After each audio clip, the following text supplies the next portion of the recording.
जी, database components हम discuss कर रहे थे कि डेटाबेस कंपोनेंट्स आपके पास कौन कौन से हैं। डाटा है हमारे पास हार्डवेयर में हमारे पास वो secondary storage devices, wire devices जो कि यूज़ होंगी सारे डेटाबेस सिस्टम को मेंटेन करने के लिए। सॉफ्टवेयर जो हम यूज़ करते हैं इसमें वो सेट ऑफ प्रोग्राम्स हैं, कुछ यूटिलिटीज़ सॉफ्टवेयर होंगे।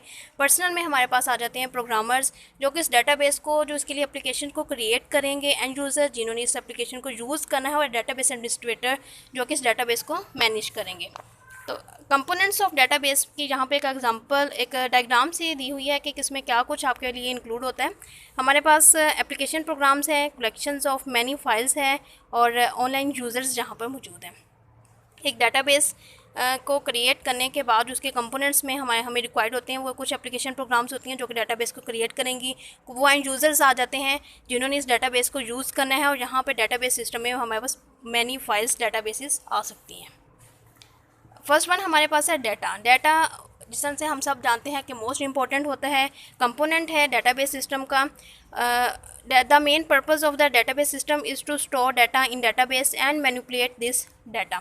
मेन पर्पस हमारे पास डेटाबेस सिस्टम का यही है कि हम डाटा को स्टोर करें डेटाबेस में, और अगर मैनिपुलेट उसको करना हो तो हम मैनिपुलेट इजीली कर सकें। In database system databases are defined, constructed and then data is stored, updated, deleted and retrieved to and from the database।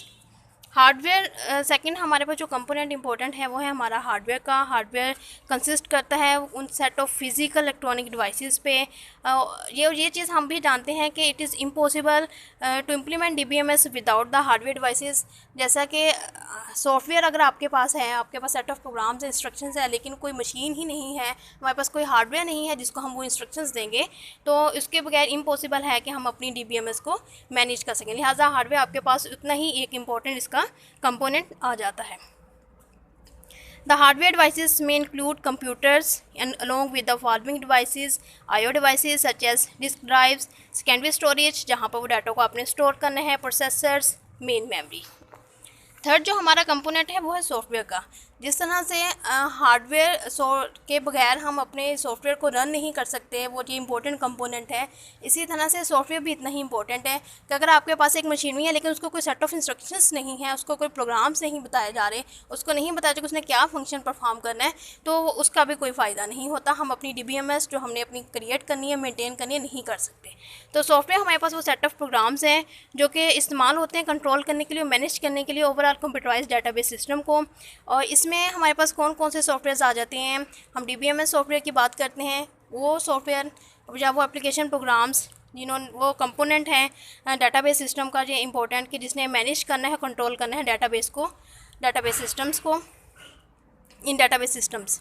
Operating system के बारे में तो आप सब जानते हैं कि इसके बगैर तो हम अपनी किसी सॉफ्टवेयर को एग्जीक्यूट ही नहीं करवा सकते, या कोई सॉफ्टवेयर कोई काम हमारा जो है परफॉर्म नहीं कर सकता। ऑपरेटिंग सिस्टम मोस्ट इंपॉर्टेंट है।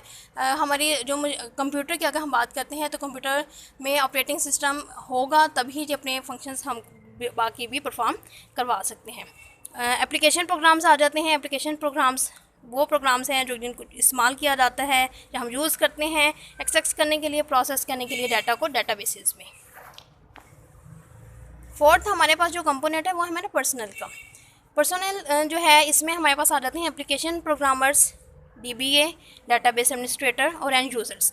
पर्सनल बेसिकली वो पर्सनस पीपल हैं जो कि मैनेज करते हैं डेटाबेस को और परफॉर्म करते हैं उस पर डिफरेंट ऑपरेशंस डेटाबेस पर। तो वो उन पर्सनस को हम क्या कहते हैं, हम पर्सनल कहते हैं। इसमें अब कौन कौन से ऐसे लोग हैं जो किसके ऊपर जो मैनेज भी करेंगे, उसके ऊपर डिफरेंट ऑपरेशंस भी परफॉर्म कर सकते हैं। एप्लीकेशन प्रोग्रामर्स वो पर्सनस हैं जो कि राइट करेंगे एप्लीकेशन प्रोग्राम उस डेटाबेस के लिए ताकि हम उस डेटाबेस को एक्सेस कर सकें डाटा को डेटाबेसिस से, तो वो हमारे एप्लीकेशन प्रोग्रामर्स हैं। एंड यूज़र्स के लिए एप्लीकेशन प्रोग्रामर्स बहुत अहम रोल प्ले करते हैं। उसके बाद आ जाता है database administrator, a person who is responsible for managing the overall database management system, जिसने कम्प्लीटली डेटाबेस मैनेजमेंट सिस्टम को मैनेज करना है, देखना है, वो डेटाबेस एडमिनिस्ट्रेटर का काम है। और एंड यूज़र्स वो पर्सनस हैं, वो पीपल हैं जो कि परफॉर्म करते हैं different operations on database. End users जो हैं वो एक्सेस करते हैं डीबीएमएस को, किसके थ्रू डीबीएमएस को एक्सेस कर सकते हैं, एप्लीकेशन प्रोग्राम्स के थ्रू। और वही एप्लीकेशन प्रोग्राम्स हैं ये जो कि एप्लीकेशन प्रोग्रामर्स डेवलप करते हैं, बनाते हैं। ठीक है, यहाँ तक ये हमारे कंपोनेंट्स थे जो हमने आज रीड किए डाटाबेस के कौन कौन से हमारे पास बेसिकली इसके 4 कंपोनेंट्स हैं, और हमने ये देखा कि ये जो हमारे 4 कंपोनेंट्स हैं ये उतने ही इम्पोर्टेंट है, हर एक दूसरे से। इनमें से अगर एक भी कंपोनेंट हमारे पास ना हो तो हमारे लिए अपनी डाटाबेस को मेंटेन करना या मैनेज करना डिफ़िकल्ट है या इम्पॉसिबल ही आप समझ लें।